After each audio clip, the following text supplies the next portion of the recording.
বিএনপির স্থায়ী কমিটির সদস্য সালাহউদ্দিন আহমদ বলেছেন, চলতি মাসেই জুলাই সম না হলে এর জন্য দায়ী থাকবে সংস্কার কমিশন, ঐকমত্য কমিশন ও অন্তর্বর্তী সরকার।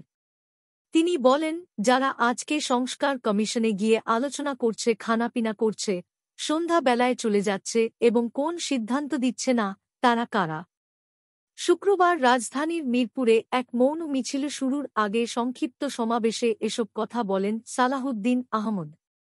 জুলাই-আগস্ট গণঅভ্যুত্থানের শহীদদের স্মরণে মিছিলটির আয়োজন করে ঢাকা মহানগর উত্তর বিএনপি। বিএনপির এই জ্যেষ্ঠ নেতা আরও বলেন, বিএনপির কারণে নাকি সংস্কার হচ্ছে না। আমাদের ওপর দোষ চাপানোর চেষ্টা চলছে অবিরাম। অথচ বিএনপি ঐক্যমত পোষণের জন্য এগিয়ে আসছে।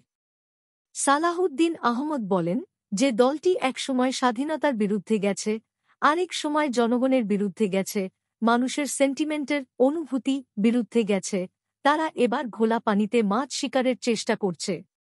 আরেকটি দল রয়েছে যারা নাকি হাত পাখা দিয়ে ১৬ বছর আওয়ামী লীগকে বাতাস করেছে, তারাও নাকি পিআর পদ্ধতি ছাড়া নির্বাচন চায় না। সালাহউদ্দিন বলেন, আজকে যারা নতুন নতুন বাক্য বিশারদ হয়েছেন রাজনীতিতে, তাদের উদ্দেশ্যে নসিহত করছি, এই স্বপ্ন দেখা ভালো।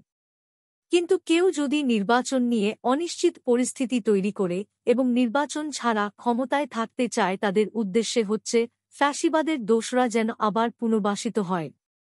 গণতান্ত্রিক শক্তিগুলোর মধ্যে বিভক্তি সৃষ্টির ষড়যন্ত্র চলছে বলেও সমাবেশে মন্তব্য করেন বিএনপির এই জ্যেষ্ঠ নেতা। Immigration to Canada. We provide the best quality service and solution for Canada immigration.